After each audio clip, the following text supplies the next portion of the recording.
Canal Brasil é... O Canal Brasil é fluente em cinema. Respira cinema. Transpira cinema. Pira cinema.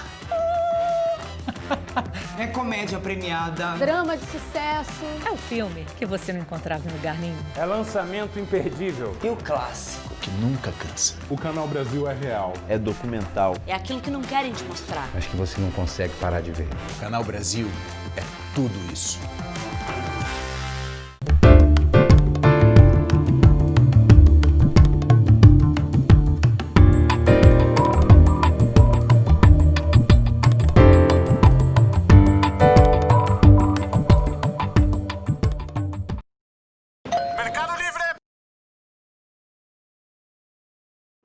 Bem-vindas, bem-vindos e bem-vindes ao terceiro Mix Literário, na programação do 28º Festival Mix Brasil da Cultura da Diversidade. Meu nome é Alexandre Rabelo, eu organizo essa programação sobre livros e LGBTQIA+.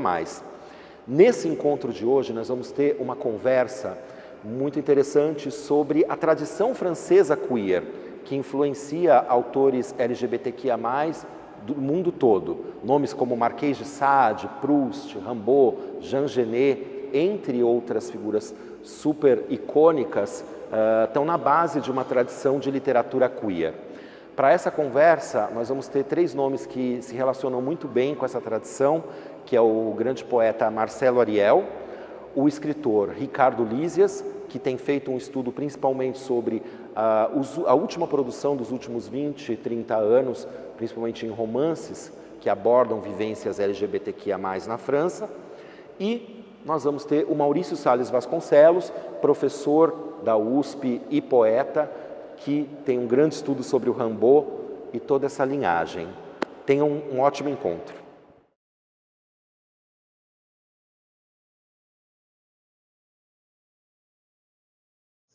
Sejam bem-vindos a mais esse encontro do Mix Literário, um encontro sobre as dissidências na história da literatura francesa, sempre muitos cânones aí da literatura francesa ou contra-cânones, vamos falar um pouco disso, influenciam várias gerações de artistas queer e não só queer, né?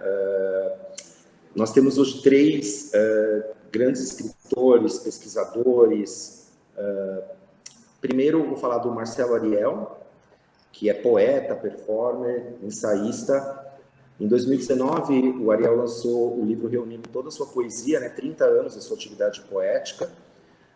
Você acabou de lançar também o Nascer é um Incêndio ao Contrário, reunião de crônicas e ensaios sobre política, poesia e alteridade, ambos pela Potter Editorial. Aliás, acho que é fácil de achar pelo site também, né? Atualmente trabalha nos ensaios Hiperinclusão, Processos de Cura da Ferida Colonial, e A Rosa Híbrida, Jean Genet e os Panteras Negras. Por favor, fale sobre isso hoje. Coordena oficinas de criação literária.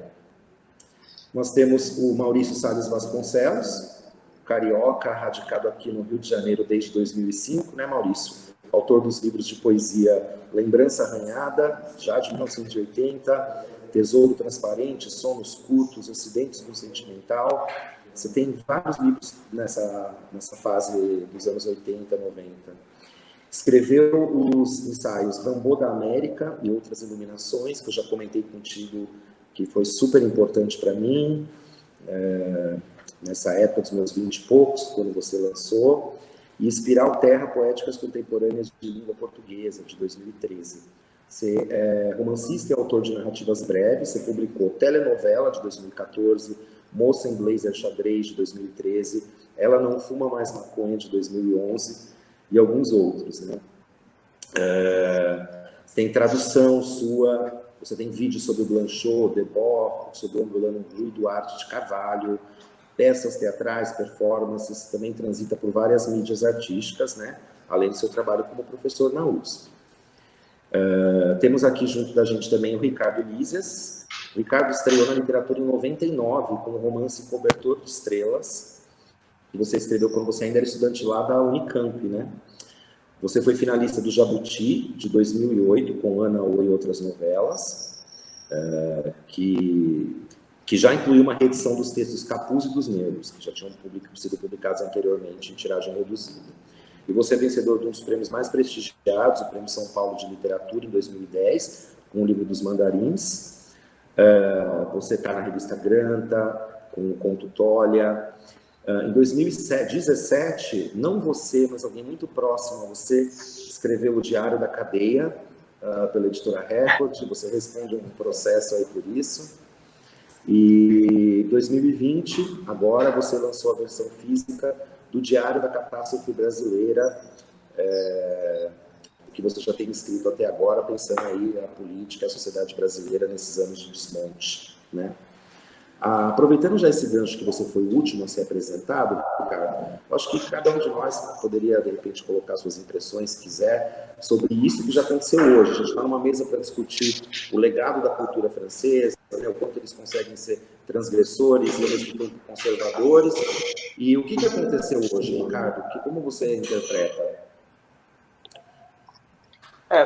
Bom, em primeiro lugar, Alexandre, obrigado pelo convite. Eu estou bastante contente de estar aqui. Tenho certeza que vai ter uma ótima conversa, né? Enfim, a gente está aqui hoje, no final da tarde de um dia que, pela manhã, a França se viu em meio a mais um atentado, né? Enfim, um terrorista atacou uma igreja, tendo, no final das contas, até agora, matado 3 pessoas, que pelo que eu tenho observado, já é uma escalada de tensão que vem seguindo há algumas semanas, né? 2 semanas atrás, um professor, um ato dramático, um ato horrível, enfim, não tem nem nome, assim, foi degolado por conta do que ele teria falado em sala de aula sobre as charges do Charlie Hebdo, né? Naquele momento e nos momentos seguintes, o presidente, o Emmanuel Macron, não é, o primeiro-ministro francês, presidente da França, ele fez diversas declarações a favor da liberdade de expressão e muito enfaticamente a favor das charges, né? E aí o presidente, até o Erdogan da Turquia, não é, o Paquistão, hoje vários países árabes e vários países, muçulmanos, e hoje ainda outros fizeram declarações de repúdio ao Emmanuel Macron e lançaram um boicote aos produtos franceses, né? Inclusive, até aparentemente, eu não pesquisei a fundo nesse caso, mas parece ter, inclusive, uma fátua, não é? Que é uma sentença de morte e perseguição, foi lançada contra o Macron. Todo esse ambiente, naturalmente, ele constrói uma escalada de tensão, como a gente vinha vendo. Inclusive, amigos meus que estão na França falaram, olha, vai ter um atentado daqui a alguns dias, a gente já sabe, né? A gente está só esperando. Foi o que se deu hoje, não é? Eu acho que, enfim, é muito difícil a gente lidar com isso. É claro que a gente tem que, eu, pelo menos, estou de opinião que isso é algo que precisa ser, não há más sobre isso, né? Não há mais um atentado como esse, umas coisas como essa não podem ocorrer, né? Enfim, assim, ponto final, né? Não é possível que haja algum tipo de explicação ou relativização de um ato como esse, né? Mas enfim, indica de fato um estado de tensão muito crescente, né? No Estado francês e na sua relação com as próprias alguns estratos da sua população. Eu achei uma coisa assim, um grau de horror, assim, parece que vai sempre ultrapassando o horror, né? Sim. Maurício, você tem esse estudo sobre o Rimbaud, sobre toda essa tradição do começo da modernidade, que na poesia, com Rimbaud, com Baudelaire, né? Que também é uma forma, um período muito conturbado politicamente, né? Acho que alguns nomes bem transgressores dessa literatura desviante que a gente está chamando, né? O Sade, lá em 1700 e tanto, no contexto da Revolução Francesa também, depois 1848 Baudelaire, 1870 o Rimbaud, né? Como que você vê a história da França hoje, o que está acontecendo a partir de todo esse estudo que você tem, né, dessa tradição deles? Pois é, boa tarde, ou a hora em que a gente for falar aí para todos. Uma emergência muito grande de forças que acontecem juntamente com esse momento libertário da literatura, de desencarceramento de discursos até então mantidos. É o caso da época de Sade, não é? Numa contracorrente iluminista, tudo que é subterrâneo, escuro, ocultado, interdito, vem à tona. É um espaço de exteriorização de tudo isso. Não é? São forças redefinindo vários setores já decisivos para a composição de um Estado moderno e também estabelecendo cisões entre vida privada e a instituição de uma democracia, sempre com uma base economicista muito grande. E o período rambodiano também, esse momento de eclosão de uma sintonia para fora do Ocidente. Não é? A sexualidade bem forte, já vinda a tradição de Sade, também expondo em primeiro plano novos agentes na luta política.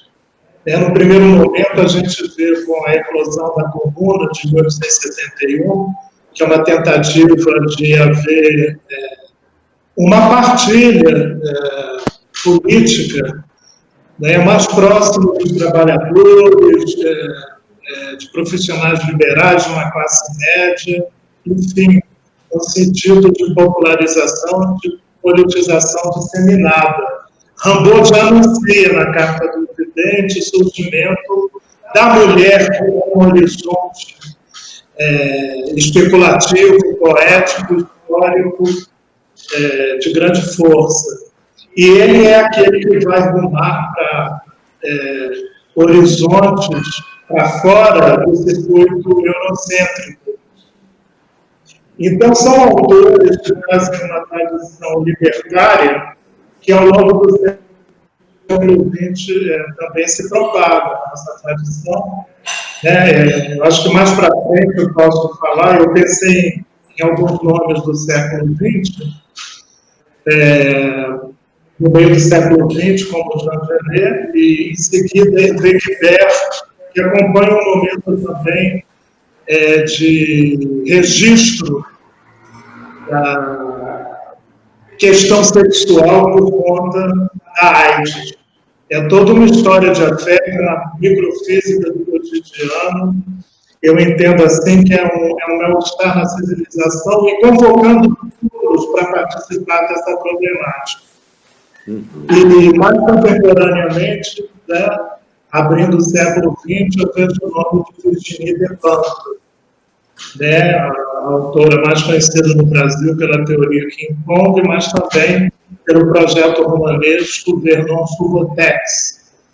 Ela também tem o livro e o filme Desolar, que é um levante de corpos, trazendo as questões do feminino, trazendo as questões da sexualidade, que hoje se expandem para vários setores. Então, o que a gente está assistindo hoje, a literatura pode nos trazer todo dia, é que, no desmontar de gênese da sexualidade, com a modernidade toda que vem, e se atualizam ao longo do século XX com novos matizes, não é? E com marcas históricas bem precisas, descolonização, não é? A gradativa liberação do sexualismo, não é? Um teatro dos poderes em choque na dramaturgia de Jean Genet, e por aí vai. O que a gente pode aprender hoje contemporaneamente, acho que essa lição, atualizar esses elos de desencarceramento, tem essa palavra. Porque hoje, em nome de minorias, em nome de princípios étnicos, de princípios culturais, não é, religiosos, muitas vezes se segmentam interesses, não é, interesses da maior importância, e hoje, 2020, a gente tenta atravessar o cume de um poder necrofílico, opressor, que no Brasil a gente assiste do modo mais horroroso, não é? Guiado por um instinto sexual com a família, não é? Um homem que persegue grupos, que persegue questões étnicas, tudo contra o social, ambiental, é que as forças minoritárias, culturais, as mais diferentes, devem, como poder de transformação para as suas próprias questões, criarem elos heterogêneos, intercâmbios interessantes e não se segmentarem. O professor que foi decapitado estava pondo em análise os discursos sobre a cultura islâmica através de um jornal, de uma publicação de charges. Isso era uma discussão. Então, não se pode falar de muçulmanos fora dessa esfera, não se pode falar da negritude fora da esfera de quem tem a cor negra, e por aí vamos outros discursos, né? As sexualidades todas nos dizem respeito. Todos têm a ver com as conquistas de homossexualismo, transexualismo.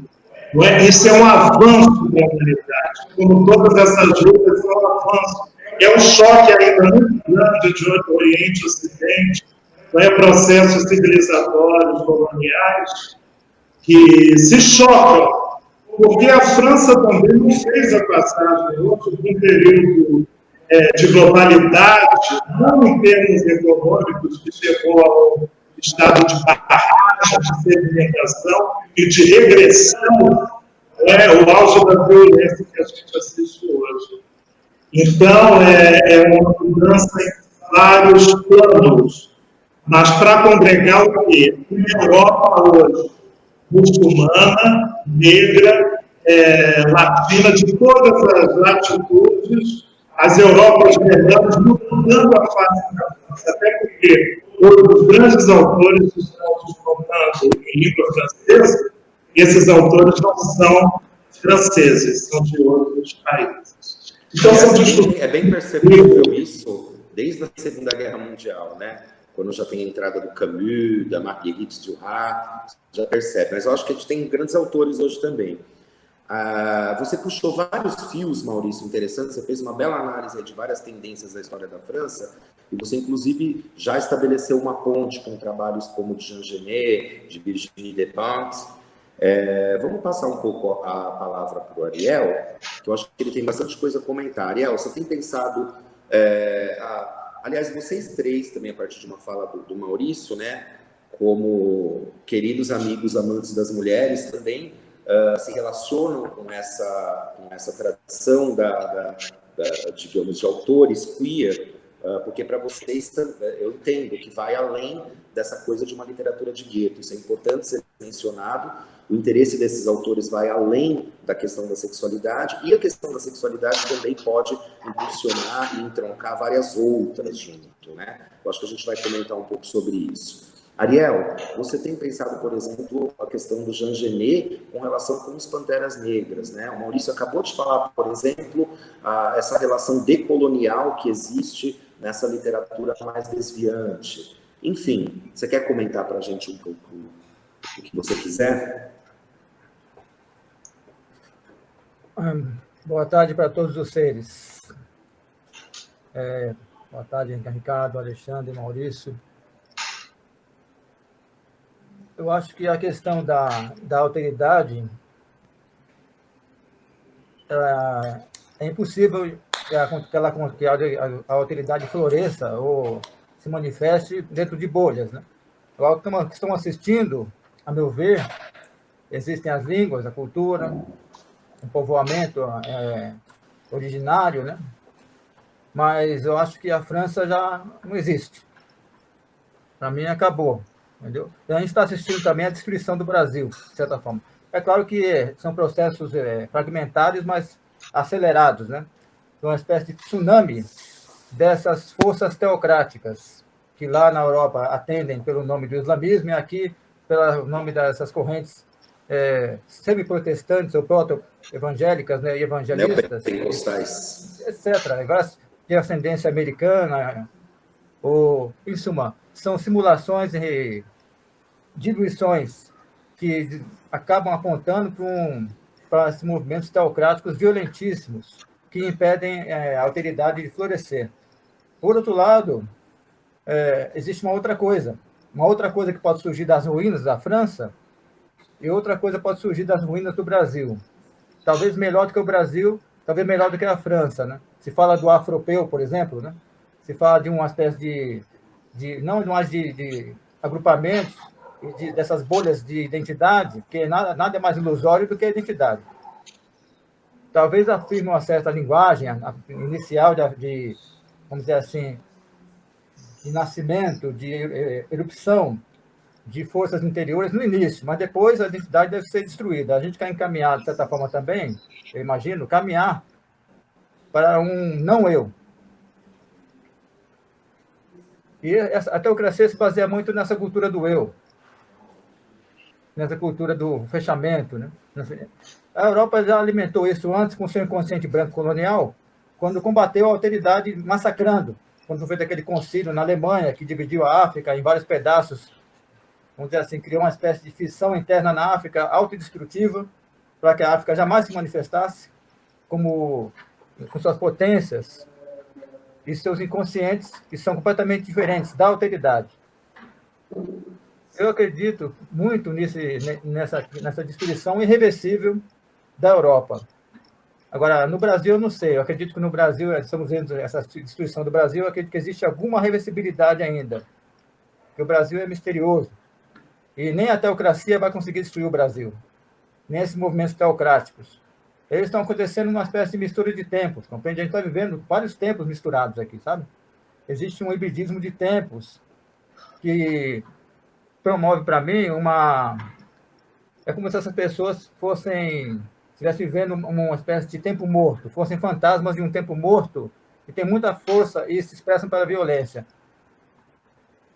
O que pode ser dito em relação ao terrorismo é que ele é a linguagem, e a violência extrema e o genocídio é a linguagem da teocracia. Se você examinar os livros, né, que são religiões que colocam um livro na frente da vida, sem examinar, e o que é pior é que essas estratégias ou táticas violentíssimas de afirmação desses grupos teocráticos, às vezes são imitadas, né, por quem os combate.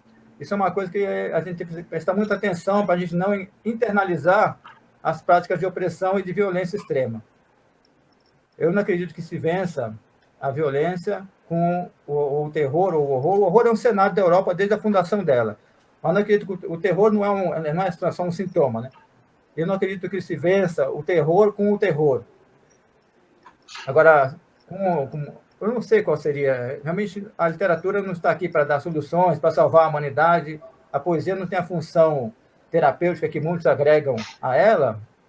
Eu até imagino que a função da poesia é, na verdade, cavar mais fundo nas ruínas, mundos subterrâneos, como comentou o Maurício. Nesses mundos subterrâneos já acontece um hibridismo de alteridades e outro inconsciente que deve explodir. Agora, que vamos passar por um período, não estou falando de uma profecia aqui, estou falando de um presente e de uma sensação de adensamento e expansão desse presente para um tempo assim longo, né? Esse período de terror, eu acho que ele começou a se agudizar agora, com a pandemia, e assim que a gente tirar essas máscaras, a gente vai perceber que os rostos do terror e da violência teocrática vão se organizar de maneira muito nítida, né? Mais nítida ainda do que por esses sinais que estão acontecendo na França e em vários lugares. Veio como sinais, mas são práticas planejadas, né? Existe, para mim, uma aliança, uma convergência desses grupos teocráticos, né? Desses grupos que promovem esse combate à alteridade. Agora, falta a nós, seres da alteridade, nós precisamos encontrar pontos de convergência em nossos corpos. Precisamos realmente criar ondas. Né? Nós somos parte do tsunami de transformações, de metamorfoses que estão cada vez mais lentas, mas são também irreversíveis, né? Só que são subterrâneas. Nós precisamos sair do subterrâneo nós somos flores que estamos abrochando no fundo da terra, né? Nós precisamos sair para fora, começar a praticar ações diretas nesse lado de fora, também mostrando a força da alteridade, a força da convergência da alteridade na criação de beleza, né? O que combate para mim essas teocracias é justamente o oposto. São movimentos da diferença, das uniões entre diferenças, né? Então, como negro, indígena, mulher, tudo isso são aglomerados do ser e da alteridade que se complementam. Eu não vejo oposição. O Maurício comentou sobre isso. Você acha que o Jean Genet tem a ver com essa forma de resistência que você acabou de descrever, uma vez que ele também, apesar de estar totalmente à parte de várias instituições sociais, como até ter uma casa, ter um lar, várias coisas, e estar num momento histórico de ascensão dos totalitarismos de direita e de esquerda, na década de 30, de 40, você acha que ele tem a dizer para a gente sobre esse mundo de agora? O que ele tem a dizer para a gente sobre a alteridade? Olha, eu acho que ele percebeu o Jean Genet, na minha visão, e é isso que eu falo, inclusive, esse ensaio é inspirado nos ensaios do Maurício, até. Vou fazer aqui não a geografia, mas é uma inspiração para esses ensaios que eu escrevo, que são ensaios de confluência de linguagens, várias linguagens se encontram ali para criar novos conceitos, né? Ou perceber onde esses conceitos estão acontecendo. Eu imagino que o Genet, ele não compreenderia nossa época, ele não gostava de falar da França, a França para ele é uma abstração. Entende? Ele era um ser realmente da borda. Aquilo que o Guattari comenta depois, né? Como não a margem, mas a borda. Só que essa borda hoje, ela é o centro, não tem mais, não é um centro, há uma espécie de centro, né? E o que era a borda hoje, ela virou uma espécie de potência de centro, de uma nação a partir de um centro, né? De vários centros, tem diversos centros, mas o que era a borda hoje, para mim, é uma potência, é um centro, né?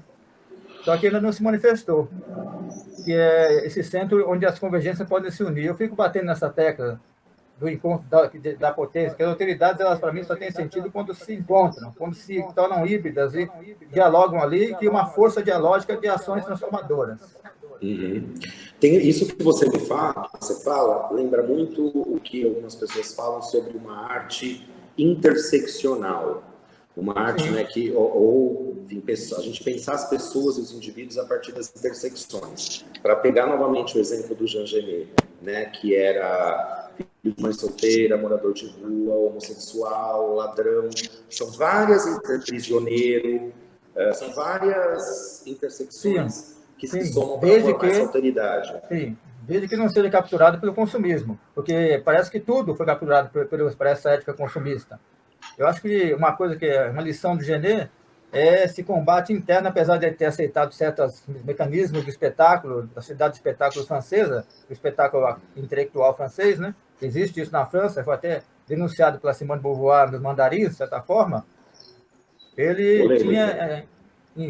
tinha como princípio a transgressão e a ruptura interna. A transgressão como forma é fácil de fazer, difícil é fazer internamente. É não ser capturado por essas máquinas, né? Vamos dizer assim, que trituram, né?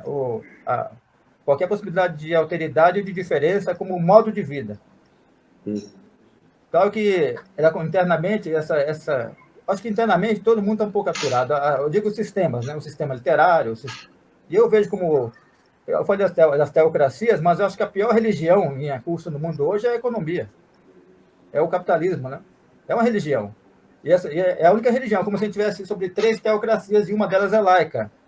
Compreende? De um Deus laico chamado dinheiro. Agora, eu não sou idiota de pegar contra o dinheiro. O dinheiro é como a água. A questão do dinheiro é ele se tornar um bem público e todos têm acesso ao dinheiro. O dinheiro, para mim, é como a água, né? A gente lutar por isso, para tornar o dinheiro um bem público e a água um bem público, como ela já é.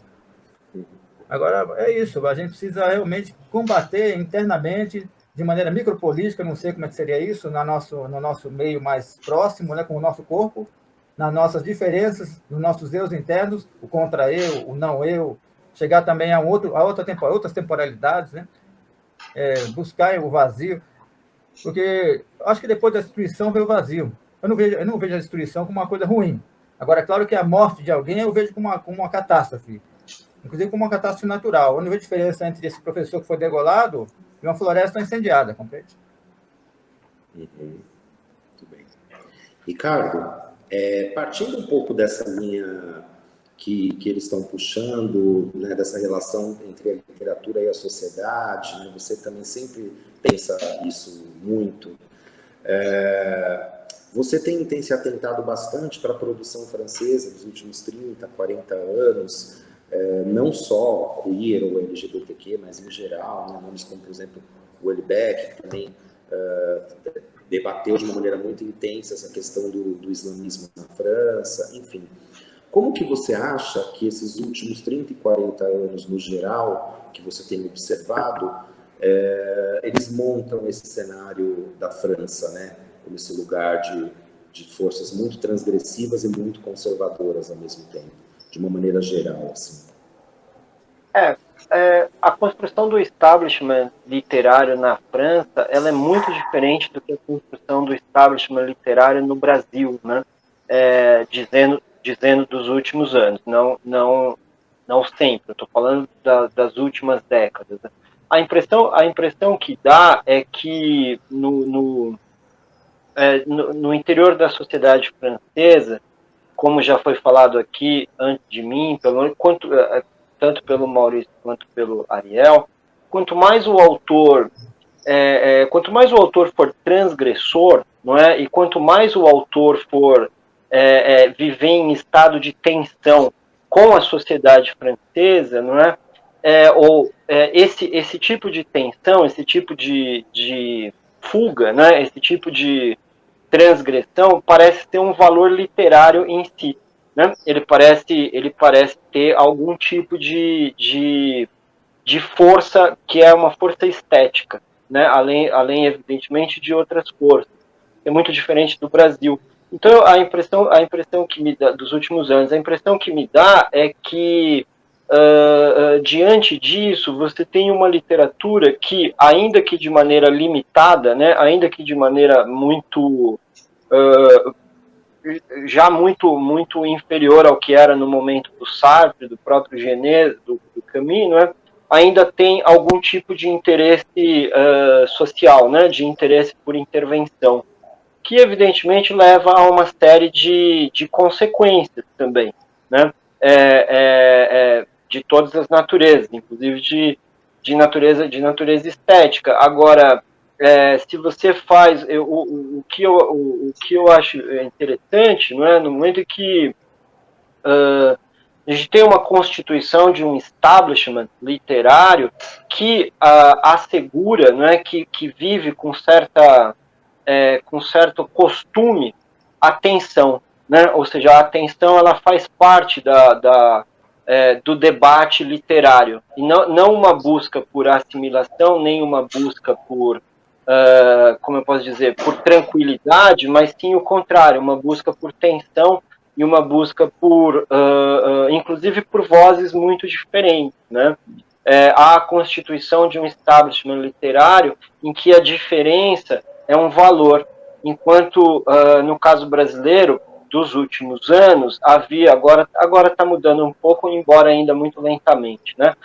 Havia uma espécie de esforço à procura do igual, né? De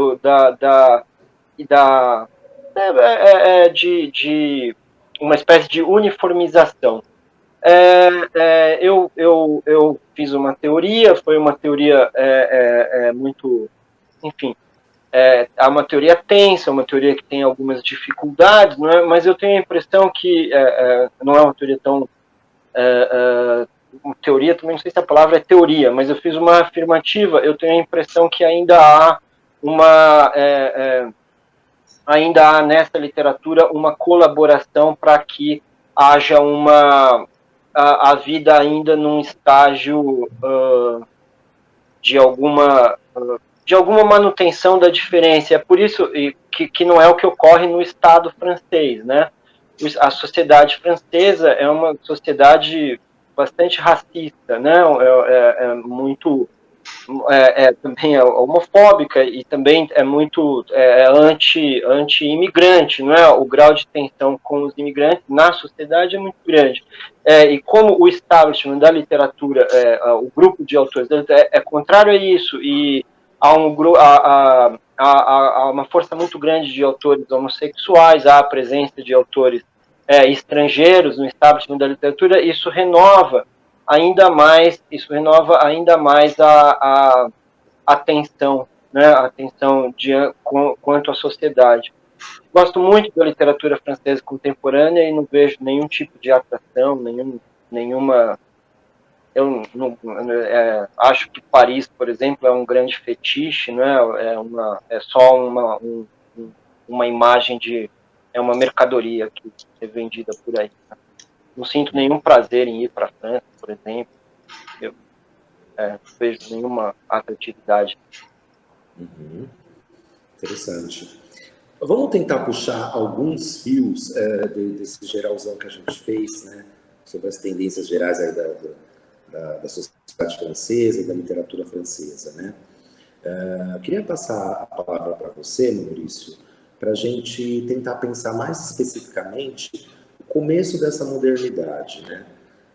Você já mapeou muitíssimo bem para a gente, com os movimentos revolucionários, estabeleceu várias relações, como, por exemplo, já um olhar muito particularmente forte para o estrangeiro, ou para aquilo que é não eurocêntrico, né? O que você acha que a gente pode aprender, além dessa questão do não eurocentrismo, com um poeta como Rimbaud hoje? Eu tenho uma impressão de que cada vez mais na universidade, eu sou da USP, por exemplo, existe uma canonização de vários franceses, porque a USP também já tem essa relação bem forte de ser fundada, teoricamente, por uma missão francesa, né? Nós temos uma relação muito forte com a cultura e com a academia francesa.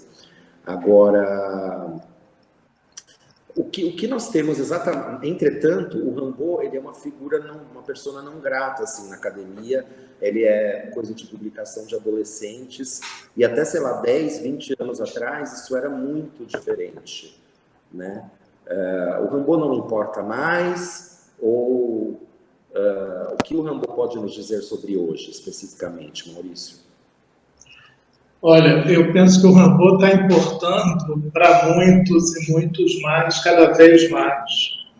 Eu parei de estudar Rimbaud, assim, acompanhando a bibliografia, mas, claro, com outros estudos, outras referências, né, no campo da literatura comparada, ele foi retornando de outra forma. Mas o engraçado é que tem 20 anos que saiu o livro, originalmente tese da USP, e hoje eu vejo um interesse tão grande que até eu retomei recentemente, tendo deixado o texto de Rimbaud no ano passado. Eu fiz um trabalho de oficina de escrita, que é a linha, né, enfim, que me guia lá na universidade, trabalhando Rimbaud. Porque a desterritorialização dele já ocorria em relação aos valores franceses, ainda que ele não tivesse rompido com o literário e os referendos culturais eurocêntricos. Eu percebi cedo uma escrita de caminhada, fazendo com que a busca literária dele fosse algo físico, corpóreo, com sentido cartográfico bem amplo. Ele absorveu tudo, não é? Até tem o estudo de Rancière, que é uma das melhores coisas que Rancière escreveu no livro Políticas da Escrita, sobre Rimbaud. Rimbaud absorveu um repertório vastíssimo. Naquela época, que não atendia só aos interesses literários. Embora ele tenha começado como aluno, fazendo traduções e versões para o latim inspiradas em autores latinos, né, da literatura latina. Então tem essa base clássica. Ao mesmo tempo, ele estava ligado nos parnasianos da época, já tinha uma leitura sólida de Baudelaire, que é o grande poeta que o antecede, Ele sai de Baudelaire, mas refeito. E o que a gente vê em Rimbaud é essa explosão anunciadora, o visionarismo na história. E o visionarismo não é um pacto com a lei. Em nome das religiões hoje, que Ariel bem apontou, existe uma mesma preocupação econômica. Tudo se converte à tomada do poder. Essa é uma luta realmente nefasta, totalmente desfeita. É a necropolítica virando carniça. Né? Então, o visionarismo da história, fazer emergir as vozes mais multiplicadas, mais obscuras. Já começando pela formulação, não é eu sou, não.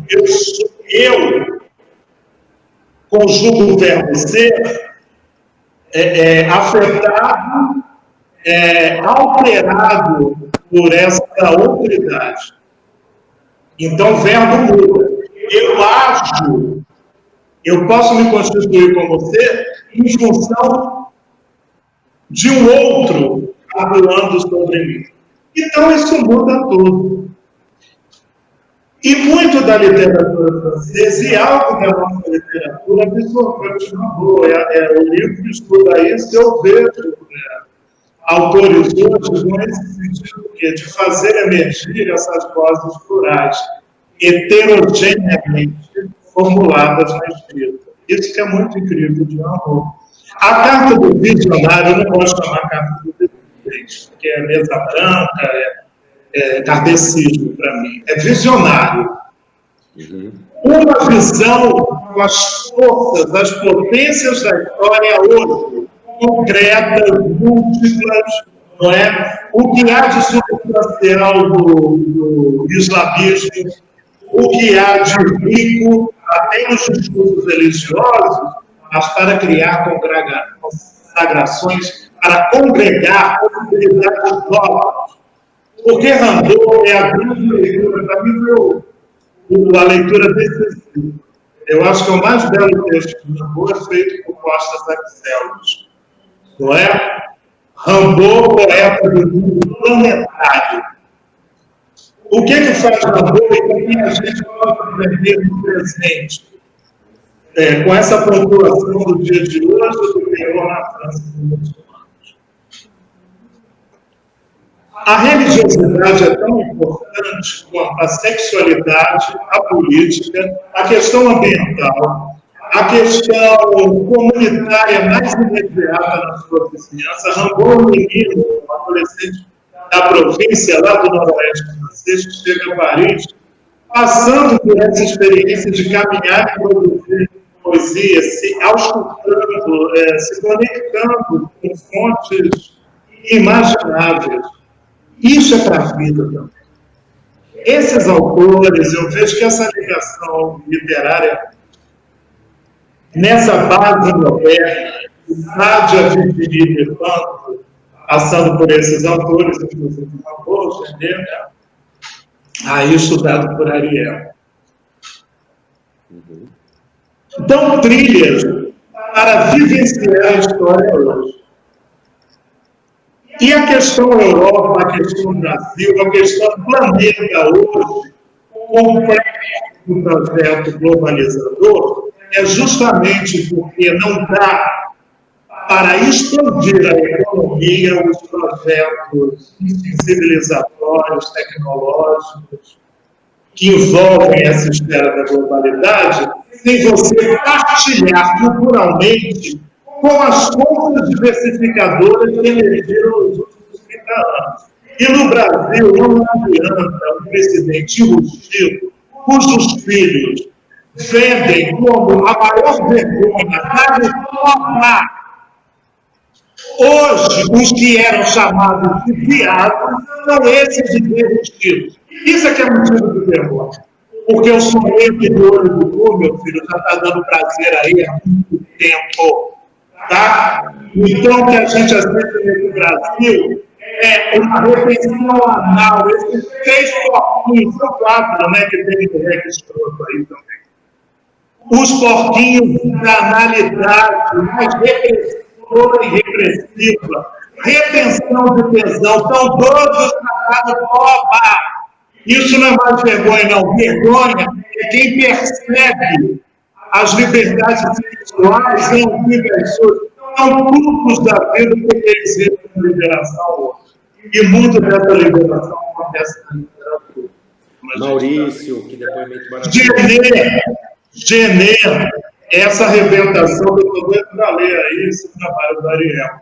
Porque é o seguinte, hoje o perfil está conquistado, viu? O perfil é a erotização do mundo, depois da feminização, da homossexualização, tudo junto. A transexualização e a erotização. Porque todas as sexualidades conversam entre si. E esses segmentos ditos minoritários são cada vez mais o que há em primeiro plano, e todos nós nos enriquecemos com isso. Então, são essas redes incríveis. E a literatura, por exemplo, ela importa por quê? Não é para canonizar, é porque até hoje faz a vida. Eu vejo assim. É interessante você citar essa questão da vergonha, porque recentemente um grande produto nosso, que é o filme da Linda Quebrada, Bicha Travesti, também foi tido como um caso vergonhoso do cinema brasileiro, enquanto que ele é um dos filmes brasileiros mais aclamados na Europa atualmente, né? A Linda tem sempre muito trabalho na Europa, assim como no Brasil também. Ariel, eu não sei se você gostaria de pegar desse ponto e ainda falar, por exemplo, do Rimbaud, de tudo que vem depois do século XX, do que a gente fazer um link com hoje. Você quer falar um pouco disso agora? Olha, o Rimbaud entrou no poema, né? Essa coisa da desterritorialização que o Maurício citou, isso é o nosso destino, praticamente. Não tem para onde ir. Nós temos que realmente chegar a recusar esse não lugar e nos tornarmos, de certa maneira, nômades da nossa interioridade também. O que acontece, ele falou dessa coisa horrorosa aí, que é o Centrão e seu bonequinho, que está no poder. Essas pessoas não têm corpo, entendeu? Elas só têm cu, inclusive, não tem corpo. Só tem bolso e cu. E essa é a questão principal. A gente precisa avançar um pouco nesse sentido. Eu acho que a experiência que o Genê faz, que eu acho que é uma lição para nós, de alguma forma, né? Não exemplo, porque não acredito em símile. Nós temos no Brasil, eu vou ligar os pontos já, que a minha fala é um pouco elíptica. Nós temos no Brasil uma figura que eu acho, em relação ao Genê, a sua diferença é praticamente um sol, que é o Febrônio Índio do Brasil. E o que fez o Estado brasileiro da época, que é quase o mesmo de hoje. Ele, nas suas bases estruturais, é o Estado colonial. Que é o Estado atrasado, é o Centrão. O Centrão tem que ser destruído, vocês não compreendem? E a questão toda está aí. Esse foi para o Febrônio Índio do Brasil, que escreveu um livro genial, que é a Revelações do Príncipe do Fogo. As Revelações do Príncipe do Fogo, nós precisamos ler esse livro com urgência, que eu acho um livro de uma importância seminal. É quase uma espécie de, guardadas as proporções, iluminações. O Brasil tem suas iluminações, né? Água Viva da Clarice Lispector, Revelações... Peraí. Vamos fazer só fazer um pequeno parênteses para introduzir o Febrônio para quem não conhece. Sim. O Febrônio foi até caso do Linha Direta. Vamos começar daí já, né? Sim. O Febrônio era eu não lembro a cidade exatamente que ele era, mas ele era tido como um pedófilo que estuprava e matava meninas, e ele foi preso por isso. E ele também escreveu esse livro, Revelações do Príncipe do Fogo. Revelações do Príncipe do Fogo. O que é esse livro? Qual é a sua relação com o Genê que você estabelece? Eu já entendi um pouco, mas, por favor. A relação se dá por são rios paralelos, compreende? Porque, para mim, nas prisões, o Centro Cultural do Brasil são as prisões. Não estou dizendo que lá estão os Rambos do Brasil, não estou dizendo isso, não estou fazendo uma mistificação das prisões. Mas estou dizendo que o fim das prisões, né? O fim desse ideário de que bandido bom é bandido morto. Ué, bandido bom é bandido morto, e político bom não é político morto também? Quer dizer, esse raciocínio, ele provoca esse símbolo. Então, a gente tem que sair desse pensamento binário, vamos dizer assim, genocida, para uma outra coisa que seria o movimento de abolir as prisões e perceber que elas são, na verdade, os centros culturais do Brasil. Transformação das prisões no que elas são, nos centros culturais do Brasil. Acabar com essa ética da culpa, né? Essa ética da punição. Nenhum Estado tem direito de punir, não existe. E estabelecer uma espécie de ética do corpo livre, do corpo planetário, né? Do corpo conectado à vida, né? Uma ética da vida que há nos corpos, né? Da defesa dessa vida que é a alteridade, no fundo. Então, a lição de Genésio, ele fez a experiência, ele foi atrás da alteridade, ele atravessou. Ele queria entender a ética, a lógica do deserto, a ética do deserto, né? Queria entender os corpos, né? Sempre é um encontro de corpos. Então, nunca é um encontro territorial apenas. Há uma desterritorialização e um nomadismo no Gené, que eu acho que tem relação um pouco com o Rimbaud. Eu vejo, e no Brasil isso não aconteceu, né, com o Febroni, porque ele foi encarcerado. Foi criada uma prisão para ele. O primeiro manicômio judiciário do Brasil foi criado para uma pessoa. Era o Febroni, foi apontado como gênio pelo Mário de Andrade. E o Blaise Cendas, né, também, que foi lá. E foi o cara que mais escreveu sobre ele, num livro chamado Etc. Né? Acho engraçado que no Brasil a gente realmente tenta destruir a genialidade, a diferença, a alteridade, mas nós não temos para onde ir. Porque a nossa alteridade, o Brasil, ele é o ponto de alteridade do mundo, para mim. Então, é claro que existe todo o pensamento colonial, tudo isso aí, todo esse atraso, mas eu acho que é irreversível que o Brasil se transforme numa espécie de mutação, compreende? Porque nós mesmos, escritores, nós somos poetas dessa mutação, né? Eu vejo Maurício, Ulisses, né? Os textos do Ulisses e do Maurício já estão fora da classificação, já estão meio que em tensão constante com esse establishment aí, com esse establishment que para mim só existe para distrair a burguesia brasileira. Né? São textos, para mim, que eles acontecem, são textos que acontecem, são textos na Revolução, não são textos para a Revolução, são na Revolução. Tanto os textos, eu vou falar, eu tenho que fazer essa coisa porque é muito difícil o dialógico e a generosidade no Brasil. E quando você aplica a generosidade como ética profunda do seu corpo, ele se torna um corpo com uma porosidade, um corpo aberto para a alteridade. Um corpo que é mais do que trans, mais do que homo, é um corpo que transcende qualquer tipo de classificação, que vai ser aberto para qualquer outra que venha, entendeu? Outrem. É um corpo assim completamente planetário, um corpo que ele só tem uma comparação ou um paralelo com movimentos celestes.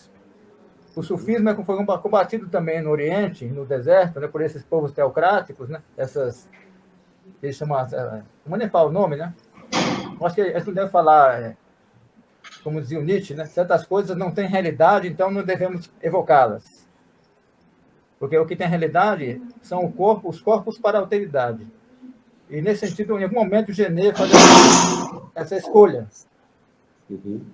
de construir para si um corpo que seja, ao mesmo tempo, um corpo que dialoga com o corpo negro, dos Panteras Negras, né? Que procura lá os seus contrários. Ele falava que os Panteras Negras tinham uma extrema doçura, uma extrema gentileza, um espírito comunitário, e que isso era a força deles, os Panteras Negras. Eles não eram nem África, nem Estados Unidos. Ó, isso aí é John Cage, que está de fundo aí. Ele não era nem uma coisa nem outra, entendeu? Ele não era, assim, capturável. Eu acho que nós temos vidas não capturáveis. E esse recuo que houve, em que o fora se abstraiu um pouco, nos fortaleceu muito. Nós que somos seres da diferença, nós vamos sair mais fortalecidos disso, para afirmar a nossa diferença como uma força da doçura, uma força da poética da doçura e da ação direta. Nós não podemos tolerar a hediondez desse governo. A gente precisa fazer alguma coisa. Isso e nossos né? corpos já são alguma coisa. Nossos corpos são uma ação. A gente precisa afirmar a liberdade desses corpos. E isso é uma coisa que o Gené buscava muito. Ele rompeu. Como Lacan rompeu com a psicanálise, de alguma forma, podemos ver com um certo paralelo no Gené. E rompeu com o sistema francês, sabe? Aí foi procurar a Palestina. E não mudou muita coisa.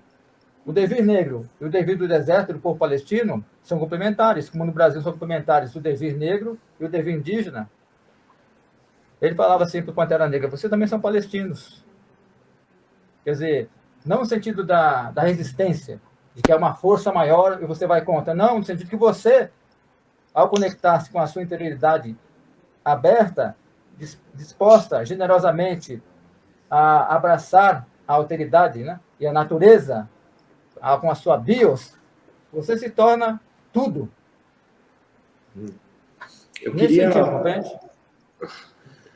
Tem um fio assim de tudo que você trouxe agora, Ariel, que me faz pensar o seguinte, o quanto, e aí já é uma pergunta jogando para o Ricardo também, essa valorização da diferença que já está até estabelecida no meio literário francês, né, que traz algumas diferenças básicas, que algumas você já comentou com o nosso meio. Uma delas é uma impressão minha, eu gostaria que você comentasse se você tem a mesma impressão ou totalmente diferente, que nós criamos narrativa sempre a partir do ponto, muitas vezes, a partir de um ponto de vista de um narrador puro. A esquerda se vê no lugar da pureza. É diferente do lugar transgressivo de você abarcar a sombra, que eu vejo muito nessas correntes da literatura francesa que você analisa, desde o Hervé, por exemplo, que começa a trazer a questão do ser soropositivo e de abraçar isso de uma outra maneira e jogar na cara da sociedade francesa. Você percebe essa diferença entre a pureza, os puros, né, e uma outra maneira de você criar narradores e abraçar sombras na literatura francesa ou brasileira? Você pode comentar, por favor, Ricardo? Eu concordo com o que você está dizendo, eu só trocaria o vocabulário. Eu não diria que seja, embora eu compreenda perfeitamente, eu não diria que seja exatamente uma pureza. Eu chamaria de bom comportamento, entende? É difícil definir, mas há de fato uma busca realmente bom comportamento, pessoas boas para um casamento, por assim dizer, não é? Para casar com a filha, para sua filha casar com os escritores e tal. Então você tem eu diria um pouco isso, né? Pessoas, há uma espécie de dificuldade. Como eu disse, tudo isso está mudando, né? Está mudando realmente, mas está mudando lentamente, né? Há uma espécie de dificuldade muito grande de transgressão, eu diria, realmente. Mas eu acho que tem que ter um pouco de cuidado com uma série de coisas, porque eu não quero ser injusto. Há transgressões em todos os espaços, no espaço acadêmico, no espaço literário, no espaço... Só que tudo isso existe, porque, inclusive, esses espaços são muito grandes, né? Só que essas transgressões, enfim, elas têm uma dificuldade muito grande de se tornarem efetivamente, difícil, como eu posso dizer, se tornarem concretas, gerarem um resultado concreto, estético, em que a transgressão, como você disse, eu já fui finalista de prêmio tantas vezes que eu já até cansei, né? Você vai nesses eventos, não é? Você vê as pessoas realmente... havia uma época, hoje em dia, mas havia uma época que você não tinha um que não fosse branco, entende? Quando eu fui finalista pela primeira vez, só tinha branco, não é? Quer dizer, como é que pode todos heterossexuais, ou pelo menos era assim, quer dizer, isso que é uma coisa importante de um ser objeto como esse que foi eleito, ele não é eleito porque de repente 57 milhões de pessoas tiveram lá no dia 28 de outubro de 2018 uma piração e clicaram lá 17. Ele não é eleito por isso, ele é eleito porque a sociedade foi virando conservadora no geral, né? E uma coisa que eu posso dizer com muita clareza, eu digo com a mais absoluta tranquilidade, não é? Os juízes da literatura, não é? O establishment literário é também conservador no Brasil. Quer dizer, isso eu já disse, eu já tive problemas, inclusive problemas na justiça, causados por essas pessoas, pelo establishment da literatura, né? E de várias naturezas diferentes, ou seja, você tem a dificuldade com transgressão no Brasil, ela é muito grande, não é muito grande, ao ponto de que a prática artística que deveria envolver uma transgressão, não é, a prioristicamente falando, não é, ela tem dificuldade de você pegar essa transgressão.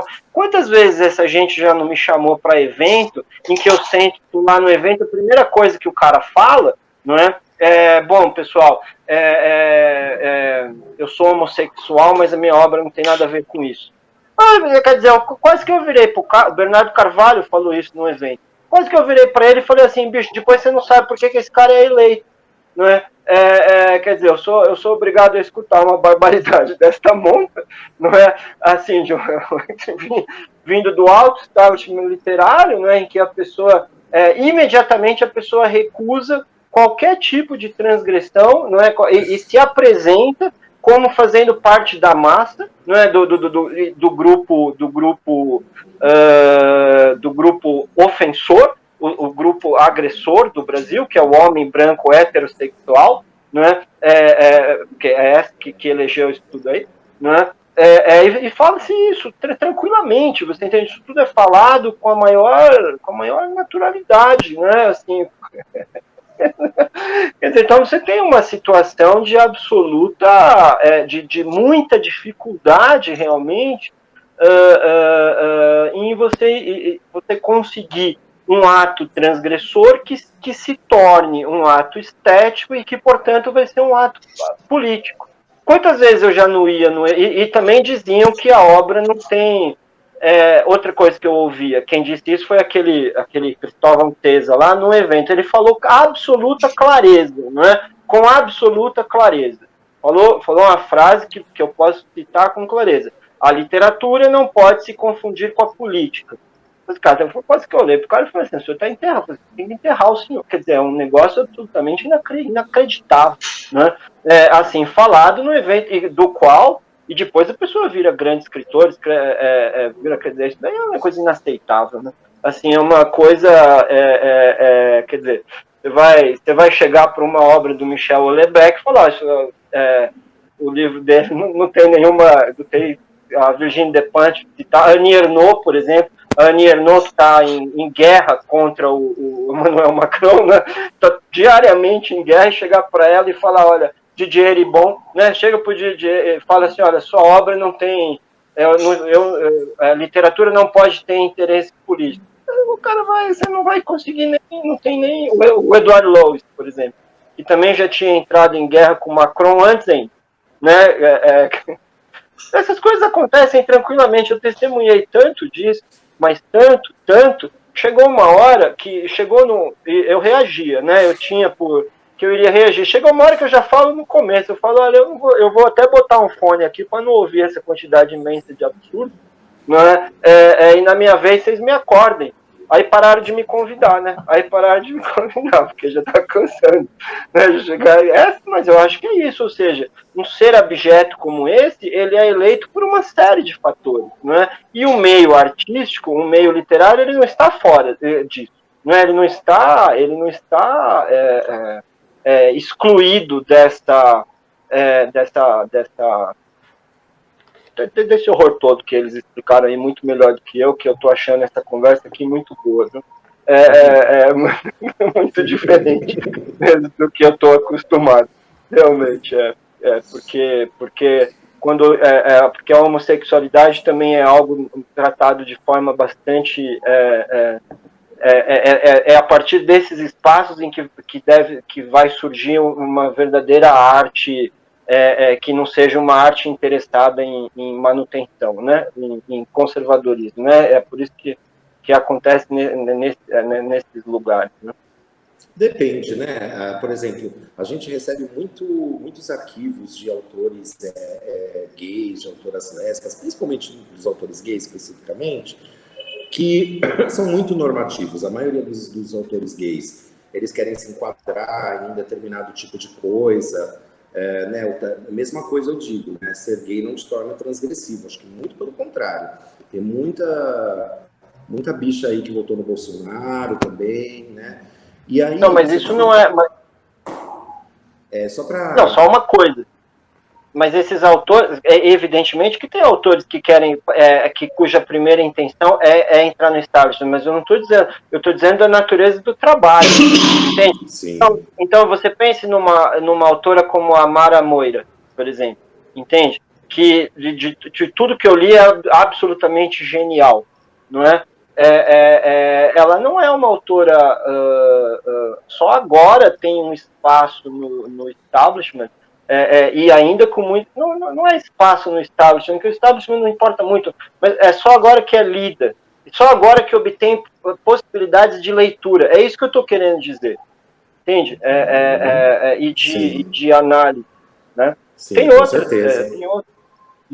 Eu digo isso também porque eu acho que, por exemplo, tem autores gays que acabam ganhando um espaço no mercado porque preenchem um lugar de transgressividade. A gente pode até falar de suposta transgressividade, a gente pode falar do Bernardo, novamente. Eu, particularmente, falaria um pouco do Edouard Louis também, a gente diverge um pouco a opinião sobre... Eu acho que, às vezes, o Edouard Louis, eu acho que ele tem um pouco de vitimismo, enfim, você já traz outras características, você aponta outras características que eu considero também. Agora, até por que eu trouxe essa discussão sobre os autores gays que não dá sempre para confiar, né? E eu falo como um autor gay branco, não dá para confiar. Vamos falar então de algumas mulheres, eu acho que todo mundo aqui falou, por exemplo, da Virginie Despentes, né? Quais são os escapes que ela traz? De repente a gente pode passar um pouquinho a palavra para o Maurício, que também tem uma relação com a obra dela, e aí você fala um pouquinho também, Ricardo, e a gente pensa em outros casos de mulheres também. Ariel, por favor. Maurício, você quer comentar um pouquinho o caso da Virginie? Se ela...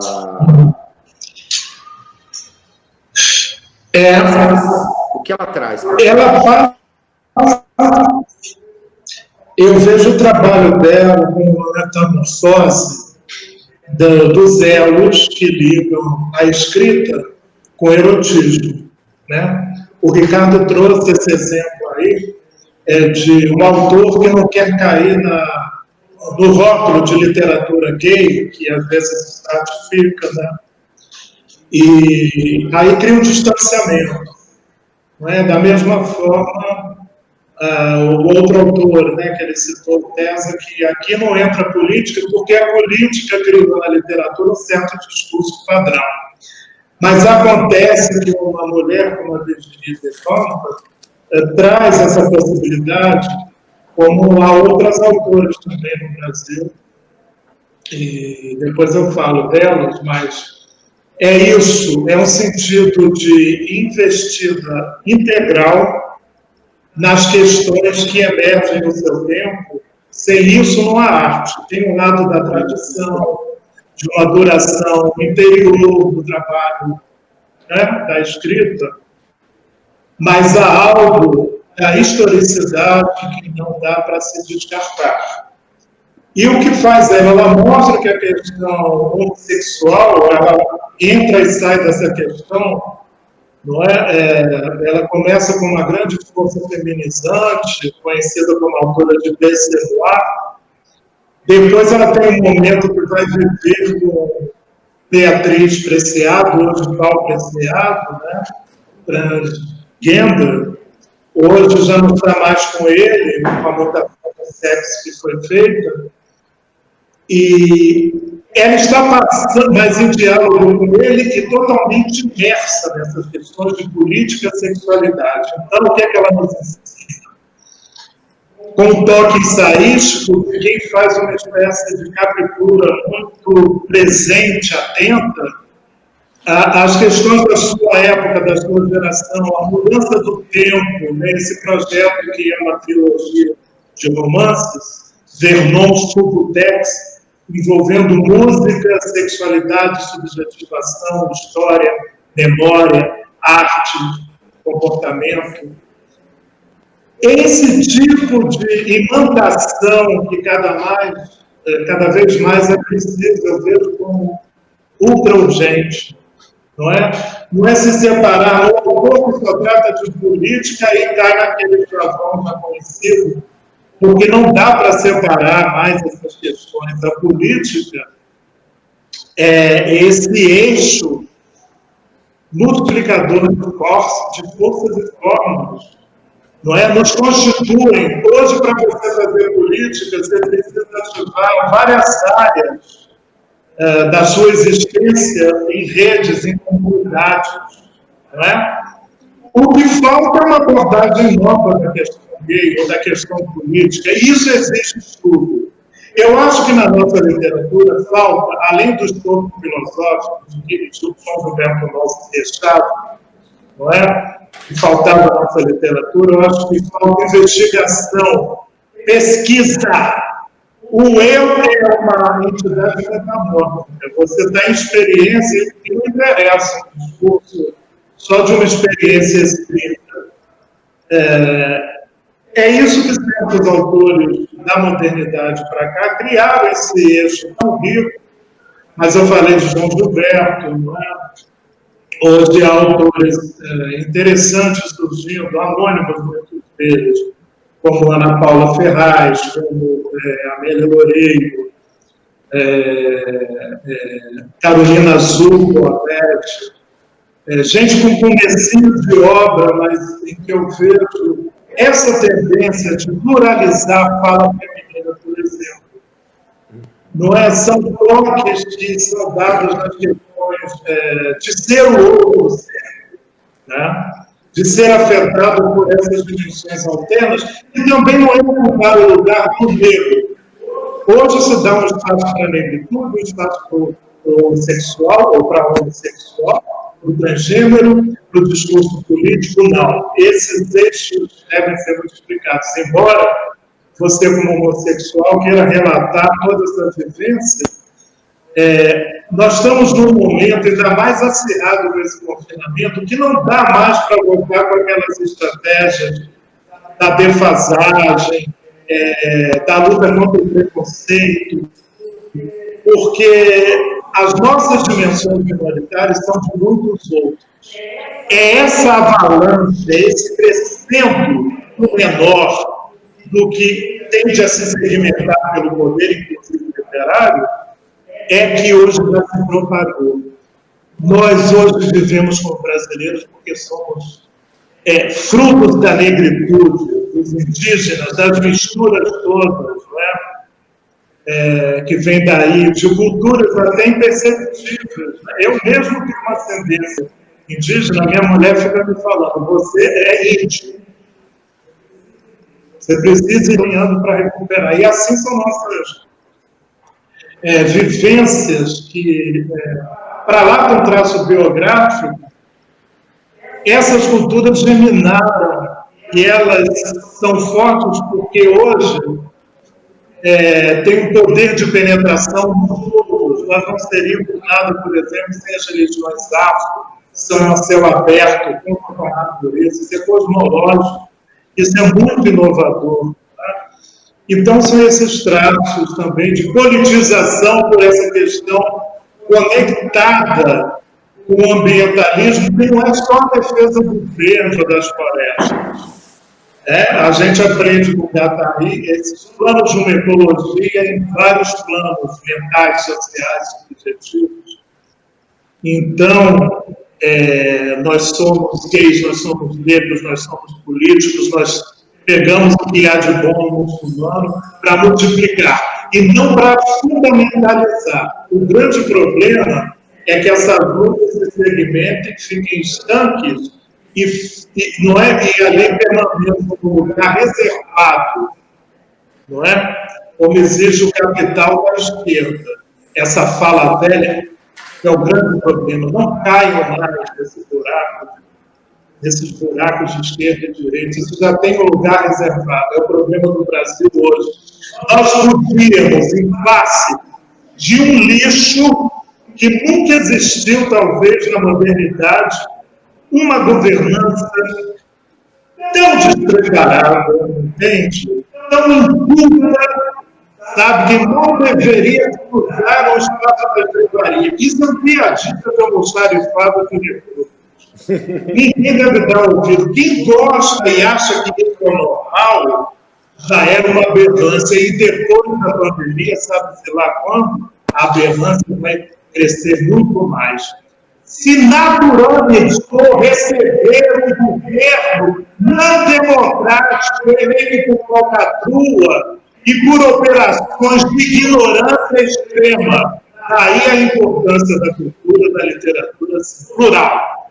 Nunca foi tão importante a literatura, porque vem daí uma seiva para não aceitar agronegócio musical. Eu não entro no capitalista sertanejo, eu não gosto de axé, tá entendendo? De Dona Isana, Vivete Central e lixos culturais.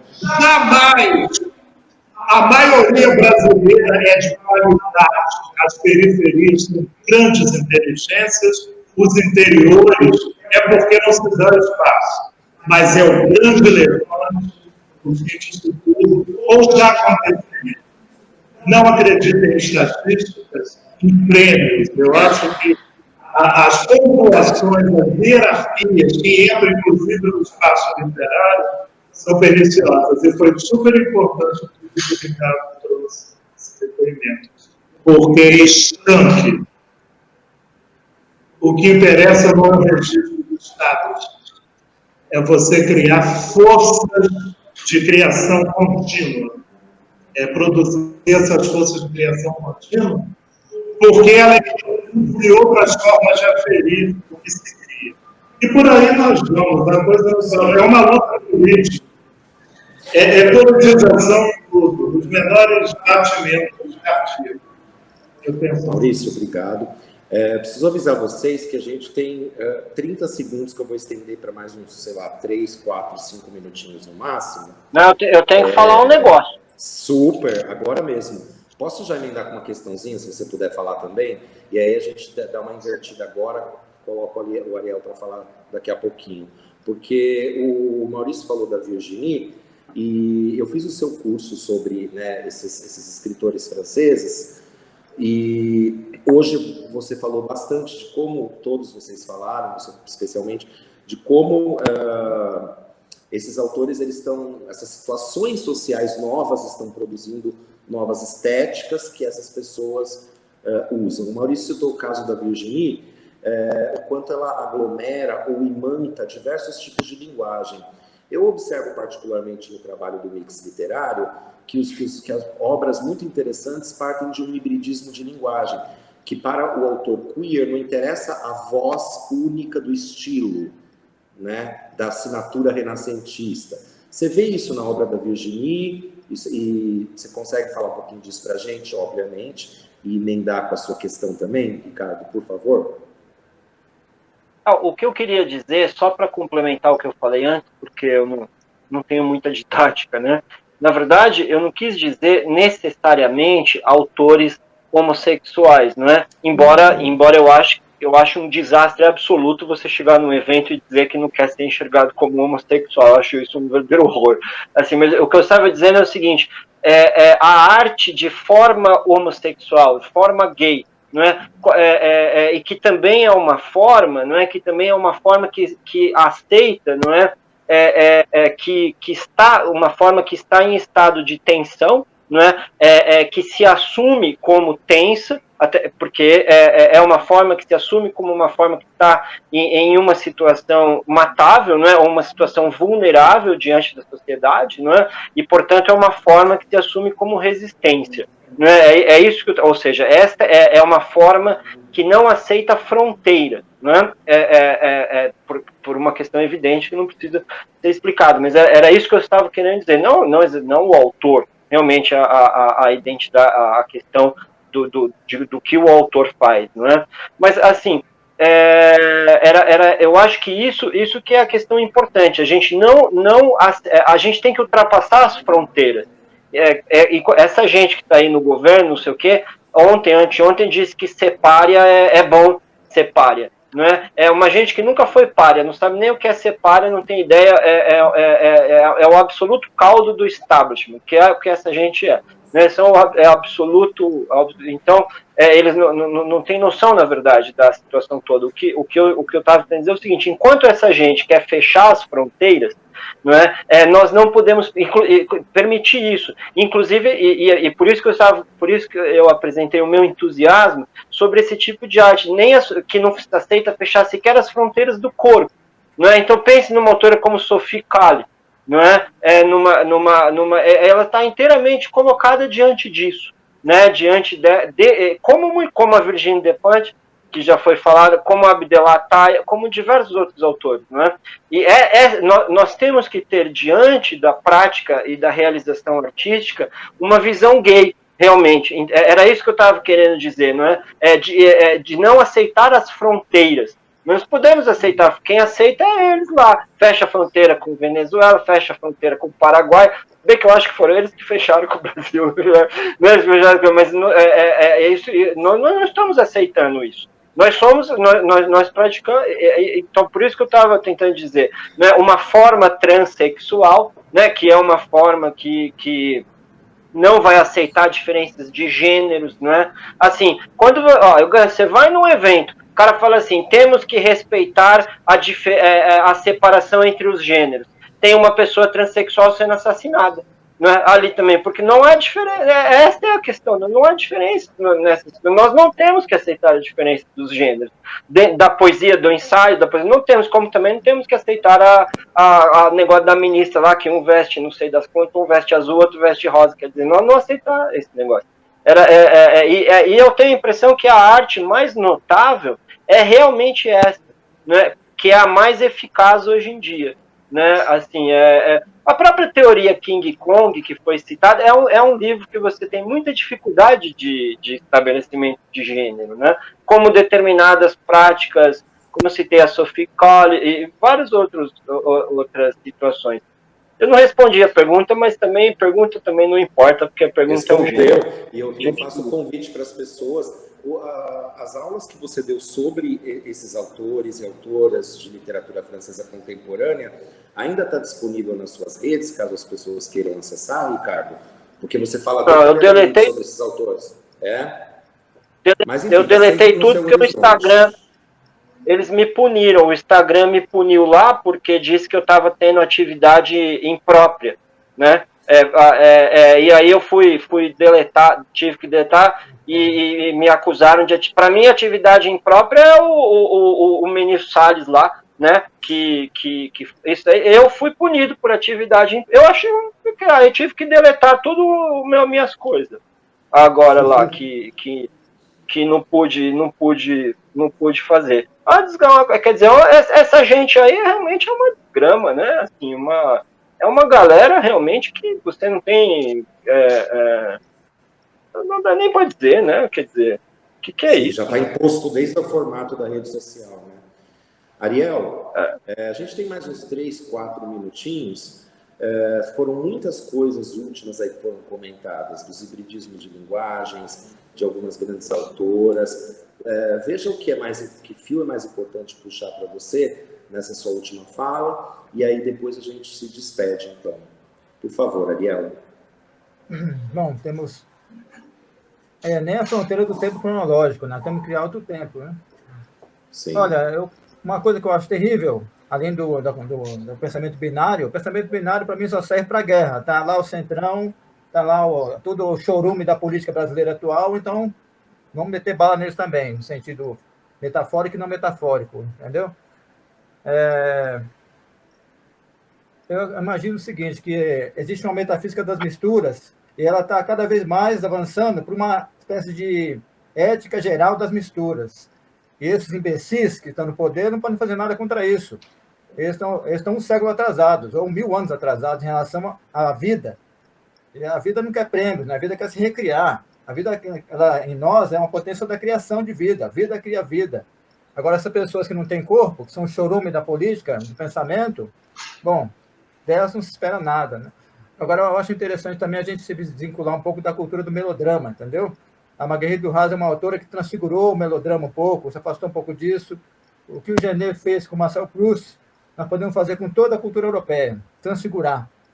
procurar veias de criação, procurar a nossa poiesis, que eu até imagino que a nossa poiesis é, como falou Lísias, é uma poiesis sem fronteiras, uma poiesis indiscernível. Nosso corpo de brasileiros, não sei nem que é brasileiro mais também, talvez isso nem exista mais também, talvez todos nós sejamos indígenas, né? Eu acho que seria interessante todos nós nos autodenominarmos indígenas, então, e também negros, também viados, também trans, também coisas não classificáveis, né? Também seres planetários também, por que não? Não há fronteira na nossa interioridade. Nossas forças interiores são potentes no sentido de recusar o establishment e o desejo de poder e o desejo de prêmio, tudo isso aí, porque nossas fronteiras são indiscerníveis, tanto por dentro quanto para fora. A morte é que é a explosão dessas fronteiras, só que já acontece internamente. Nós já estamos morrendo agora, nesse momento, internamente, vamos dizer assim, e buscando outras vidas dentro, de certa forma, né? Há muitas vidas dentro de nós, muitos corpos dentro do corpo. Agora a gente não pode carregar um corpo morto, mas essas pessoas aí, que conservadoras e tal, né? Elas são, na verdade, zumbis e múmias. Nós precisamos destruir essa cultura de zumbis e múmias teocráticas, né? Evangélicos e pentecostais, que diabo for, porque só falam no diabo, né? E não existe também essa metafísica, porque o diabo deles é o corpo. Eu acho que nós estamos vivos, estamos aqui para criar, nós somos a diferença, e nossas forças interiores são indiscerníveis e não reconhecem nenhuma fronteira. Isso que o Líder falou é importantíssimo. E, nesse sentido, a melhor da cultura francesa, a transgressão e a ruptura, é a nossa lição de casa. Nossa lição de casa é transgredir, romper, e, se for o caso, destruir. Principalmente destruir o centrão, esse chorume da política que está aí. Isso mesmo, isso mesmo. Eu queria muito, muito agradecer mesmo a presença de vocês, o encontro de vocês. Eu acho que era urgente encontrar, promover esse encontro entre vocês que pensam diferentes aspectos da cultura francesa. Existem muitos autores queers, né, que a gente ainda não sabe muito bem como se relacionar com eles. Eu acho que foi uma grande aula para mim, um grande encontro mesmo. Estou bem, bem feliz, bem emocionado e grato. Muito obrigado, viu, Ricardo, Marcelo Ariel, Maurício Salles. Obrigado mesmo. Vocês querem falar uma última coisinha, Maurício? Não, eu agradeço, tudo muito rico, viu? É um prazer estar aqui com todos. Obrigado, Maurício. Ricardo? Eu agradeço, acho que foi excelente o encontro, foi muito bom mesmo, eu agradeço bastante. Obrigado. Marcelo Ariel? Bom, só posso agradecer, né? Para mim, ouvir o Ricardo, ouvir você, ouvir o Maurício. Estamos aqui para escutar. Escutar é uma coisa fantástica, extraordinária. Escutar os lugares explosivos da escuta, né? Uma hora, todos vão escutar todos ao mesmo tempo e essa porra vai explodir. Tomara! Que assim seja. Obrigado, amigos. E assim encerramos mais um encontro do terceiro Mix Literário deste ano. Beijos. Fora, Bolsonaro! Fora! Fora! Fora, lixo! Lixo!